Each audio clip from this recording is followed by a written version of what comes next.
suis Romain Charrier, je suis vice-président de la Société d'archéologie et d'histoire de la Charente-Maritime. On est basé à Saintes. Je suis un passionné d'archéologie et d'histoire et de patrimoine local. Je suis également l'auteur d'un blog dédié à l'archéologie et à l'histoire de Saintes et de la Saintonge, sur lequel je travaille depuis une dizaine d'années, qui s'appelle mediolanum-santonum.fr, où je parle effectivement de tous les sites archéologiques connus sur le secteur, mais aussi et surtout de toute l'actualité archéologique avec toutes les fouilles qu'il peut y avoir assez fréquemment, les fouilles programmées, les fouilles préventives, que ce soit à Saintes, en Saintonge, je travaille jusqu'en Aunis et un petit peu en Charente.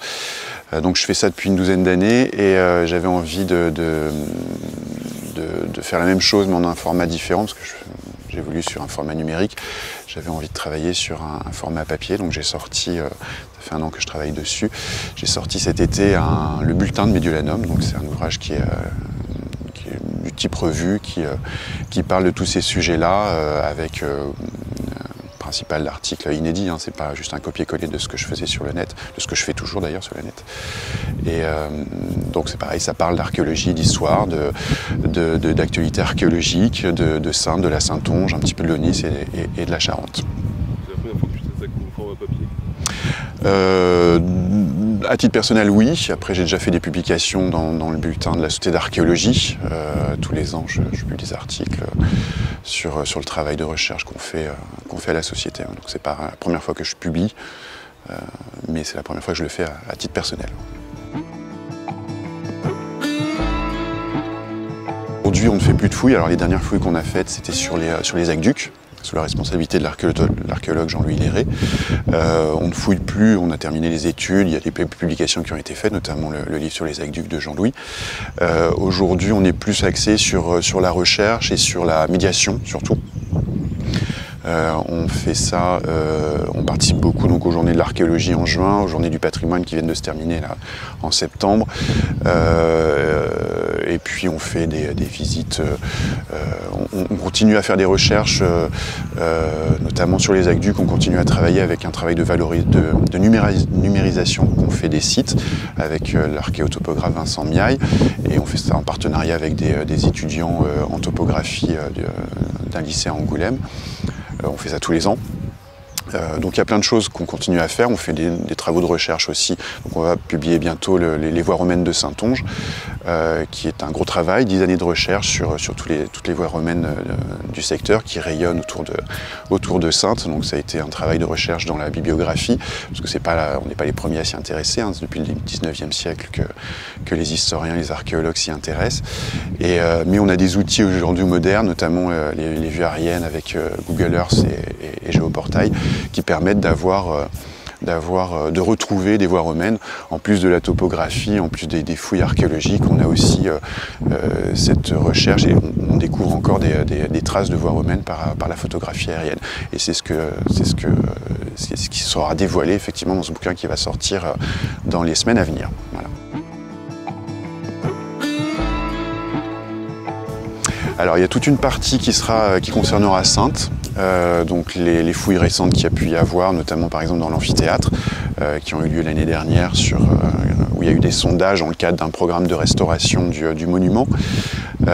Donc les fouilles archéologiques, mais aussi tous les programmes de valorisation qui sont menés actuellement par la commune, la ville de Saintes et aussi l'agglomération, parce qu'il y a des programmes de valorisation sur l'amphithéâtre, il y a sur les aqueducs, qui est en lien aussi avec la Société d'archéologie, hein. On a beaucoup travaillé justement sur les valorisations des vestiges des aqueducs antiques de Saintes. Donc il y a plusieurs sites qui sont valorisés, donc je parle aussi de ça.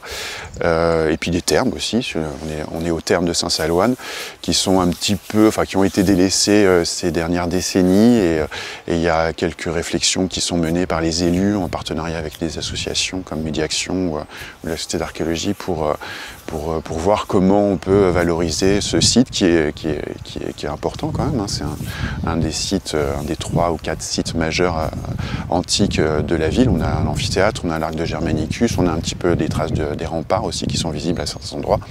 Et on a les thermes dits de Saint-Saloine, dans le nord de la ville, dans le quartier Saint-Vivien, qui sont présents, qui ont été restaurés dans les années 90.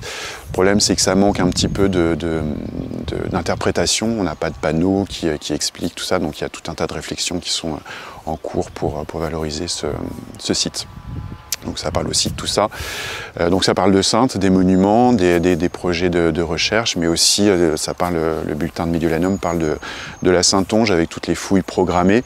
Il y a des fouilles programmées, il y a eu des fouilles sur Barzan. C'est un site majeur aussi du département. Il y a une cité portuaire. Il y a les fouilles programmées de Lucie Carpentier au théâtre des Bouchots, qui travaille sur les recherches sur le sanctuaire qui domine le théâtre.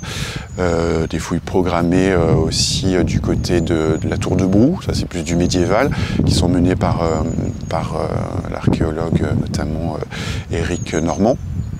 Et puis il y a aussi toutes les recherches préventives, les fouilles préventives qui sont menées par les archéologues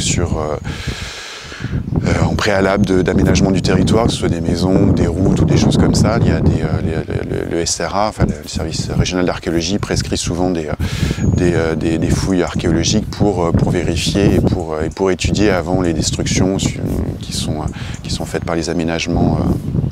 Donc je parle de tout ça et effectivement, en collaboration avec les archéologues, souvent on réalise des articles et ils sont dans le bulletin. Merci à toi, et puis on se dit à très bientôt pour le numéro 2. Ben, merci à toi de t'intéresser à ce sujet. À bientôt. À bientôt.